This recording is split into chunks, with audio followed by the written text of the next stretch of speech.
Good morning student. मैं Vinod Kumar Dukiya Sikar academy Rao sir की online classes में आपका हार्दिक स्वागत करता हूं। क्लास 10th मैथमेटिक्स का जो टॉपिक है वृत्त वो अपना चल रहा है। पीछे की जो क्लास है उसमें भी वृत्त से संबंधित पहले अध्याय 11 त्रिभुजों की समरूपता से संबंधित टोटल प्रमेय आपको समझा दी गई थी। अब वृत्त से संबंधित जो प्रमेय चल रही है अध्याय 12 की, उसका जो पीछे की क्लास तक अपन ने 12.7 प्रमेय तक अपन ने कंप्लीट कर लिया था और 12.8 जो प्रमेय है वो है एक चाप द्वारा वृत्त के केंद्र पर, एक चाप द्वारा वृत्त के केंद्र पर, एक चाप द्वारा वृत्त के केंद्र पर अंतरित कोण। अभी मैं डायग्राम से अच्छी तरीके से समझाऊंगा। अंतरित यानी होता है बनाया गया कोण। वृत्त के शेष भाग में अंतरित कोण का बहुत अच्छी प्रमेय है, इंपॉर्टेंट प्रमेय है, तो इसको आप गहनता से समझें। शेष भाग में अंतरित कोण का 2 गुना होता है। शेष भाग का मतलब क्या होता है पहले मैं बता दूं आपको। ये एक वृत्त है, ये क्या है, एक वृत्त है। ये वृत्त का क्या है, केंद्र, ठीक है। और ये एक चाप है ए बी चाप। कौन सा चाप है, ए बी चाप। ए बिंदु ये है और बी बिंदु ये है। क्लियर स्टूडेंट, ये ए बी चाप है। इस चाप द्वारा, एक चाप द्वारा वृत्त के केंद्र पर, चाप कौन सा है, ए बी। चाप का चिन्ह ऐसे होता है, मैं आपको बता दूं, ये चाप का चिन्ह होता है। क्योंकि अपन प्रकार रखे ऐसे चाप काटते हैं तो इस प्रकार चाप इस प्रकार काटा जाता है, तो ये चाप का चिन्ह होता है। तो काफी बार अपन इसी का ही प्रयोग करेंगे, चाप का, ठीक है। तो चाप एपी द्वारा केंद्र पर, ये केंद्र O है और इस केंद्र पर अंतरित कोण। अंतरित का मतलब इस चाप द्वारा, चाप के जो दोनों सिरे हैं इन दोनों सिरों द्वारा केंद्र पर जो कोण बन रहा है, ये जो कोण है अंतरित कोण वृत्त के शेष भाग में। वृत्त का शेष भाग का मतलब आपने कौन से चाप से केंद्र पर कोण बनाया है। देखो चाप ये भी ए बी चाप ही है, ये भी ए बी चाप है, ये भी ए बी चाप है, लेकिन आप कौन सा कोण ले रहे हो, ये कोण। ये कोण कौन से चाप द्वारा बना, इस चाप यानी इस ए बी द्वारा। ये भी चाप था, ठीक है, लेकिन आपने जो आप जिस कोण की बात कर रहे हो वो कोण इस चाप से बना है। इसलिए यहां लिखा है वृत्त के शेष भाग। शेष भाग का मतलब इस चाप को छोड़कर शेष भाग। शेष भाग कौन सा बचा, इधर बचा।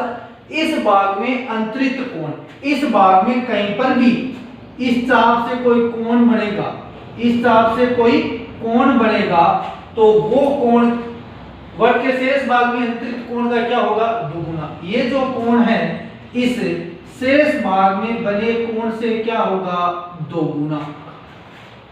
Clear student. तो चलो अपने को क्या दिया है, दिया है एक वृत्त में चाप ए बी, ठीक है। ये केंद्र पे बना हुआ कोण है। एक वृत्त में चाप ए बी है जिसका केंद्र O है। क्लियर। अब सिद्ध क्या करना है, सिद्ध करना, क्या सिद्ध करना है, सिद्ध करना है अपने को कि ये जो कोण है, कोण AOB है, वो क्या है, 2 गुना है। किसका, शेष भाग पर बने तो इसका 2 गुना। APB कहने का मतलब यदि ये 30 है तो ये क्या होगा, 60। ये 90 है तो ये 180, ठीक है। इससे ये 2 गुना होता है। यूं कह सकते हैं कि ये है इसका आधा होता है। तो आप एक ही साइड याद रख लें कि केंद्र वाला है वो क्या होगा, बड़ा होगा परिधि वाले से, ठीक है। 2 गुना होगा, जस्ट डबल हो जाएगा। ये 70 है तो ये 140 हो जाएगा, ये 50 है तो ये 100 हो जाएगा। तो केंद्र वाला 2 गुना होता है परिधि से। तो ये केंद्र का है, ये परिधि का है, तो परिधि से केंद्र का क्या होगा भाई, 2 गुना होगा। कितना होगा, 2 गुना। ये अपने को सिद्ध करना है। क्लियर। रचना लो जी, O A, O B, A P, B P को मिलाया।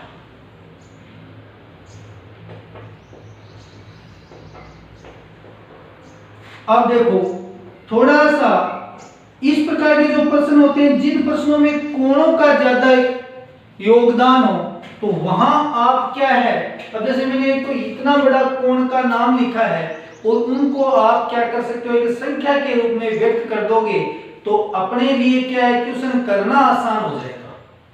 क्लियर। क्योंकि बड़ा बड़ा नाम लिखेंगे तो अपन कंफ्यूज हो जाएंगे, कभी एओबी, बीओए, सीओबी, इस प्रकार से वो समझने में अपने दिक्कत महसूस करेगा। इसलिए मैं क्या करूंगा कि ये नाम ना लिख के और इनको नंबर दे दूंगा। ठीक है। और रचना में एक पॉइंट और करना चाहता हूं मैं, इनको तो मिला दिया, ये लाइन तो लिख ही दिया आपने। अब मैं क्या करूंगा, P को O से मिलाते हुए एक रेखा खींचूंगा Q। ठीक है। PQ रेखा खींची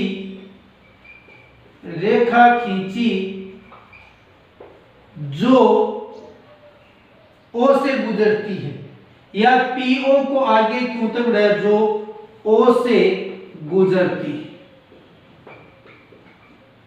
ये जरूरी रचना है। ये रचना आप नहीं लिखोगे ना तो भी चलेगा, लेकिन ये जरूरी रचना है। ये लिख देगी तो भी कोई दिक्कत नहीं है, नहीं लिखते हो तो भी कोई समस्या नहीं है। तो आप ज्यादा नहीं लिखिए, थोड़ा लिख लें, ये जरूर लिख लें। ये क्या है, अपनी रचना। PQ रेखा खींची जो O से गुजरती है, जो कहां से गुजरती है, O से। अब मैं ध्यान रखना, कोणों के नंबर दे रहा हूं, यहां दे रहा हूं 1 नंबर, 2 नंबर, और ये जो भाग है इसको दे रहा हूं 3 नंबर। ठीक है। अब ये जो भाग है, ये 1 नंबर कौन सा है, यही है, ये 1 नंबर है, ये 3 हो गया ना। तो चलो मैं यहां से हटा देता हूं इनको, इसको, ये 1 2 3 इसको दे देता हूं 4, इसको दे देता हूं 5 और इसको दे देता हूं 6। ठीक है स्टूडेंट। अब चलते हैं, हम एक बात जानते हैं, पीछे की 9th क्लास में अपन पढ़ चुके हैं, 9th में, कि कोई भी त्रिभुज होता है, ये कोई त्रिभुज है और इस त्रिभुज में ये कोण अंतराभिमुख कोण कहलाते हैं। क्या कहलाते हैं, अंतराभिमुख। कौन से कोण कहलाते हैं, अंतराभिमुख कोण कहलाते हैं। और ये क्या कहलाता है, बहिष्कोण कहलाता है। क्या कहलाता है, बहिष्कोण। बहिष्कोण का मतलब क्या होता है, त्रिभुज की एक भुजा को आगे बढ़ा दिया जाए, त्रिभुज की एक भुजा को आगे बढ़ा दिया जाए, तो वो जो भुजा के साथ कोण बनाएगी बाहर, त्रिभुज के बाहर जो कोण बनाएगी वही क्या कहलाएगा, बहिष्कोण। और इस बहिष्कोण का मान इन दोनों के जोड़ के बराबर होता है। इन दोनों का जितना योग होगा उतना ही ये बहिष्कोण होगा। तो किसी त्रिभुज के बहिष्कोण का मान अंतराभिमुख अंतःकोणों के योग के बराबर होता है। क्यों होता है, ये छोटी सी बात है, मैं आपको समझा देता हूं कि त्रिभुज के तीनों कोणों का योग कितना होगा, 180। इसको और इसको और इसको जोड़ेंगे तो कितना आएगा, 180। ये रेखिक कोण होता है, तो इस रेखिक कोण का जो योग है वो भी कितना होता है, 180।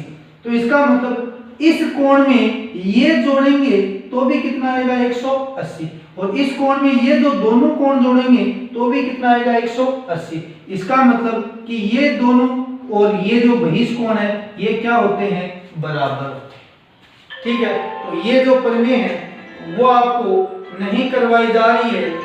ठीक है, क्लियर। अब बात करते हैं अपन इस क्वेश्चन की।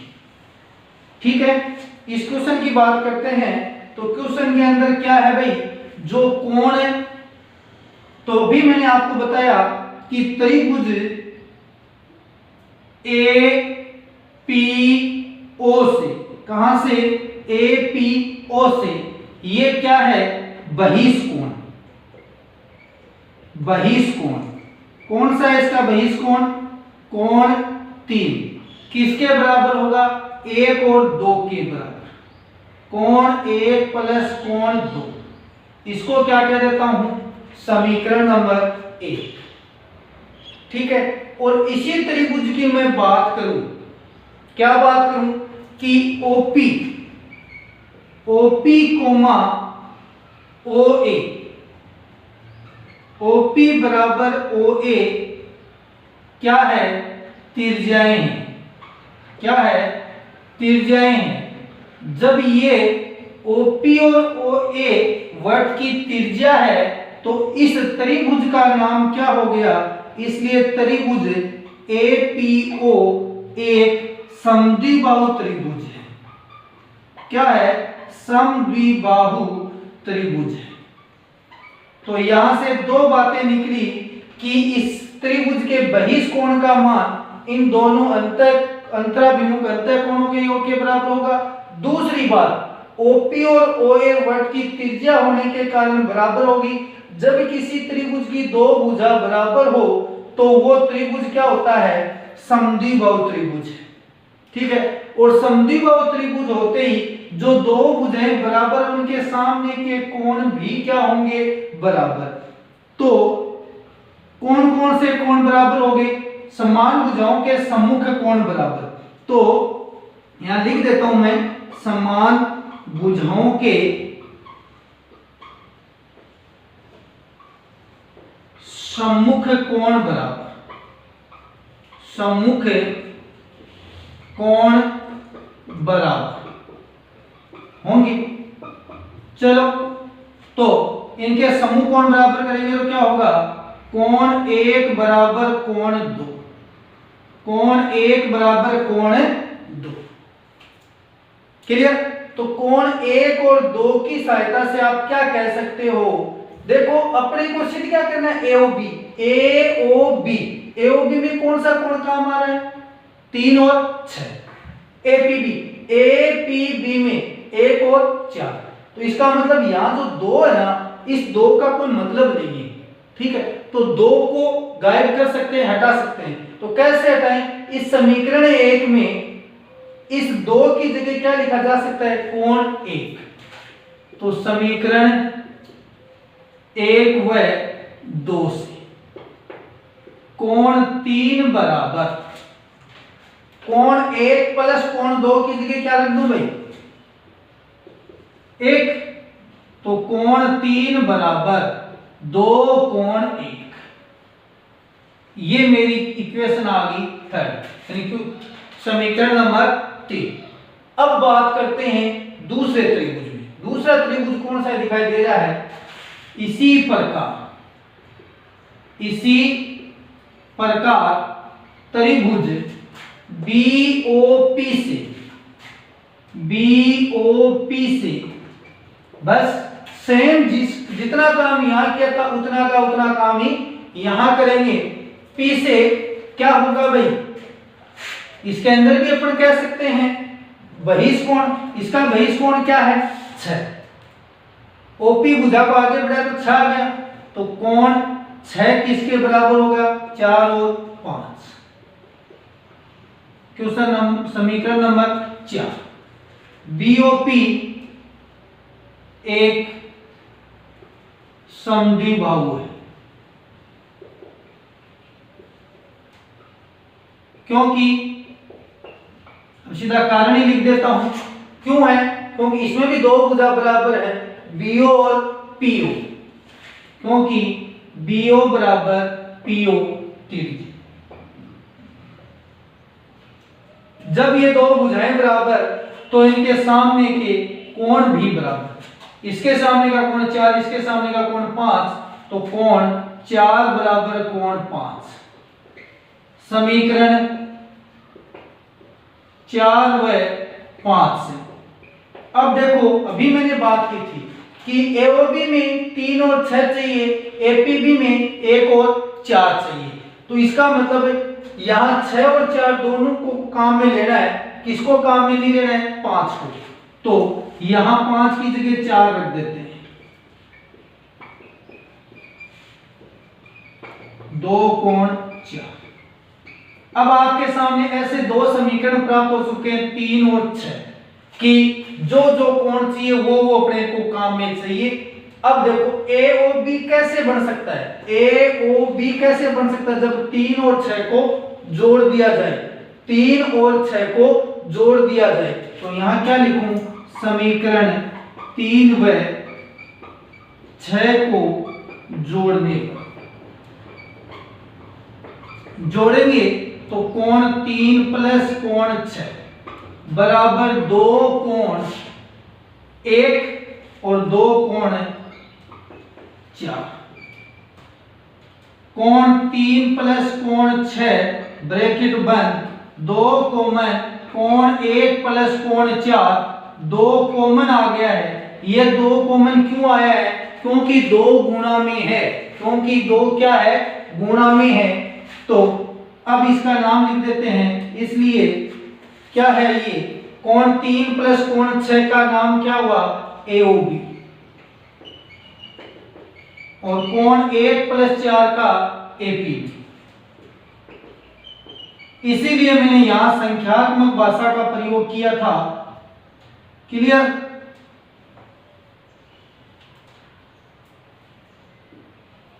यही सिद्ध करना था, इति सिद्धम।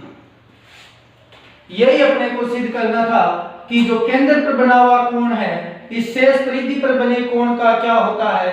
दुगुना होता है। ज्यादा कंफ्यूज होने की जरूरत नहीं, इतना बड़ा देख के कंफ्यूज मत हो, सीधा ध्यान रखें। डायग्राम बनते ही आपके सामने 2 त्रिभुज होंगे, दोनों त्रिभुज में एक जैसा काम करना है। इसके बहिष्कोण का मान अंतर्भिमुख कोण के योग के बराबर होता है, पहली समीकरण।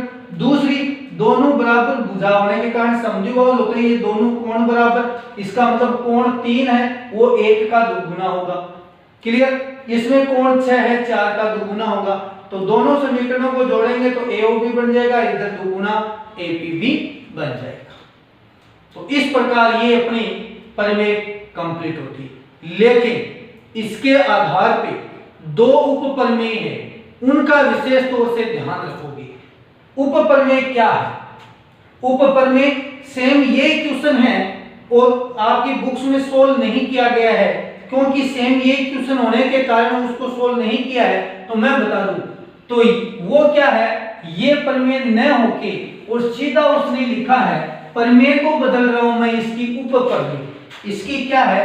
उप प्रमेय है, और वो बहुत ही इंपॉर्टेंट है, बहुत ही इंपॉर्टेंट है। वो क्या है? अर्धवृत्त पर बना कोण समकोण होता है। क्योंकि काफी क्वेश्चन सरल करते हैं तो ये बात काम में आती है। बहुत अच्छी उप प्रमेय है। क्या है उप प्रमेय? कि अर्धवृत्त पर बना कोण समकोण होता है। तो अर्धवृत्त का मतलब ये हुआ कि ये का ये डायग्राम में उधर बनाता हूं, ठीक है? यानी अर्धवृत्त का एक बार में पूरा वर्त बना लेता हूं। क्या बना लेता हूं? पूरा वर्त बना लिया। अर्धवृत्त किसे कहते हैं? व्यास है वो अर्धवृत्त बनाता है, यानी किसी भी वर्त को बराबर 2 भागों में बांटता है। कौन बांटता है? व्यास बांटता है। यानी ये AB पहले नीचे थे, न्यून को ये 100, अब A और B जो ये केंद्र पर बनाया गया कोण है, ये कोण कितना हो गया? 180 हो गया। AOB का मान कितना हो गया? 180। अर्धवृत्त का मतलब होता है कि वर्त को आधा व्यास करता है। तो ये नीचे वाला भाग बना भी सकते हो और नहीं भी बना सकते, दोनों काम है। और बनाओगे तो आपकी बात समझ में आ जाएगी। अब देखो, ये परिधि पर बनाया गया कोण है, तो अपने को सिद्ध करना है कि ये कितने का होगा? 90 डिग्री का। क्या सिद्ध करना है? 90 डिग्री सिद्ध करना है। अब 90 डिग्री कैसे सिद्ध करोगे? ऐसे नहीं कि यहाँ 180 होता है ये सीधा हो गया। तो इसको लिखने का जो तरीका है, क्वेश्चन नंबर पे डिपेंड करता है कि कितने नंबर का क्वेश्चन है। यदि छोटा क्वेश्चन है तो आप लिख सकते हो कि प्रमेय क्या है। प्रमेय कि केंद्र पर किसी चाप द्वारा केंद्र पर बनाया गया कोण शेष परिधि पर या शेष वृत्त पर बनाए गए कोण का क्या होता है, दुगुना होता है।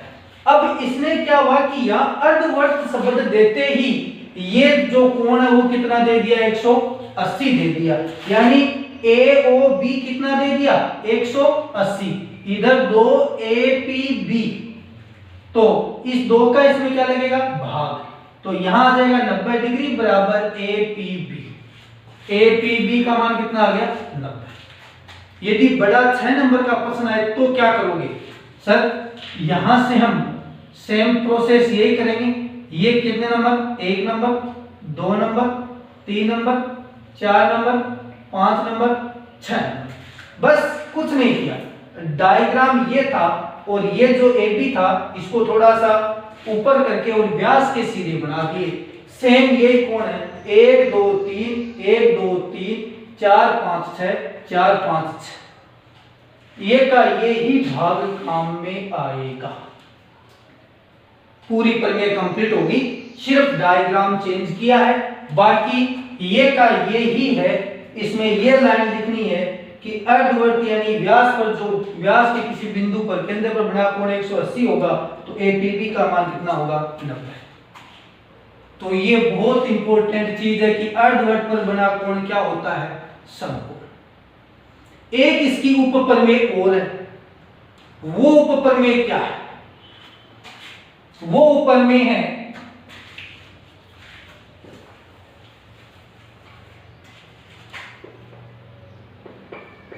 किसी चाप द्वारा, किसी चाप द्वारा वृत्त की परिधि पर एक ही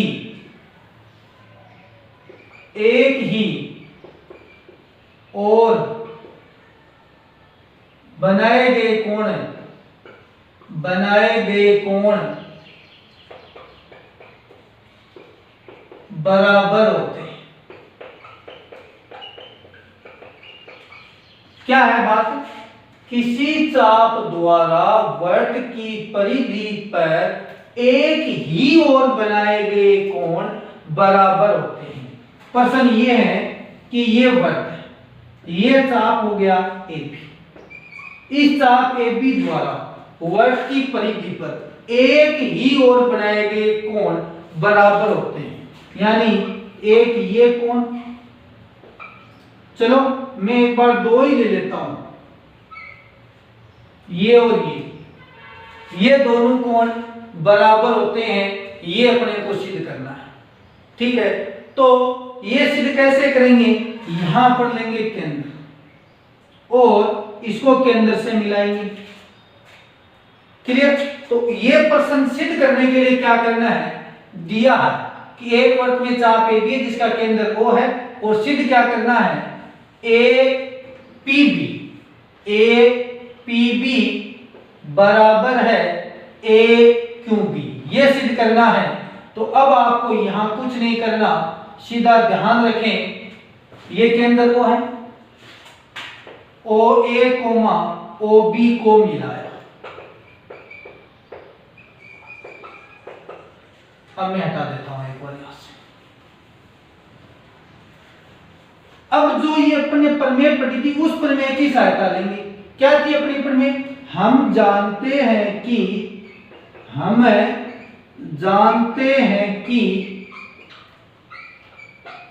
वृत्त के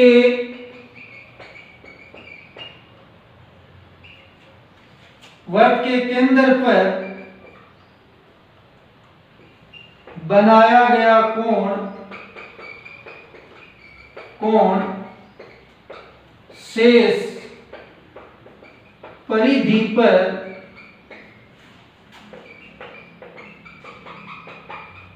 बनाए गए कोण का 2 गुना गुना होता है।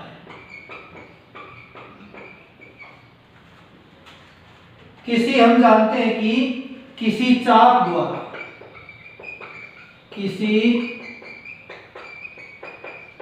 द्वारा वर्त के केंद्र पर बनाया गया कोण शेष परिधि पर बनाए गए कोण का 2 गुना होता है। ये आपको अभी भी प्रमेय समझाइए, ठीक है, और उसी की उपप्रमेय है ये। तो ये बात अपन ने पढ़ी कि जो केंद्र पर बनाया गया कोण है, तो ये देखो, यदि मैं ये उधर क्यों वाला चित्र गायब करूं तो APB से ये कोण क्या होगा भाई बताओ, 2 गुना होगा कि नहीं होगा? इसलिए अपन क्या लिखेंगे, कोण AOB बराबर 2 गुना होगा APB।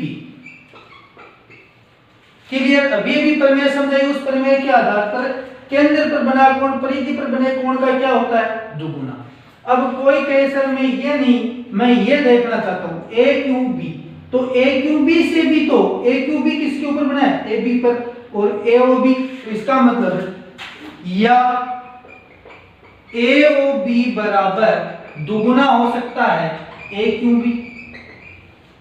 तो समीकरण 1 व 2 से ये भी AOB का मान है, ये भी AOB का मान है, दोनों AOB के मान है, इसका मतलब ये भाग भी क्या हो गए, बराबर हो गए।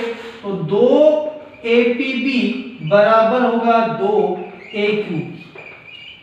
क्लियर? 2 से 2 कैंसिल हो गया, क्या बच गया, कोण APB बराबर कोण AQB। तो प्रमेय तो ये थी कि किसी चाप द्वारा वृत्त के केंद्र पर बनाया गया कोण शेष परिधि पर बनाए गए कोण का 2 गुना होता है। लेकिन इसकी 2 उपप्रमेय है, दोनों उपप्रमेय आगे जितने भी क्वेश्चन होते हैं उनमें बहुत ज्यादा काम आने वाली है।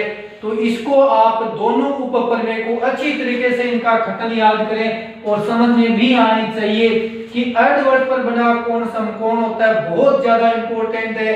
आने की पूरी संभावना है कि अर्धवृत्त पर बना कोण समकोण होता है। दूसरी बात है, किसी चाप द्वारा वृत्त की परिधि पर एक ही ओर बनाए गए कोण क्या होते हैं, बराबर होते हैं। ये दोनों इधर बनाए हैं, यदि ये दोनों इधर बनते तो भी क्या होते, बराबर होते।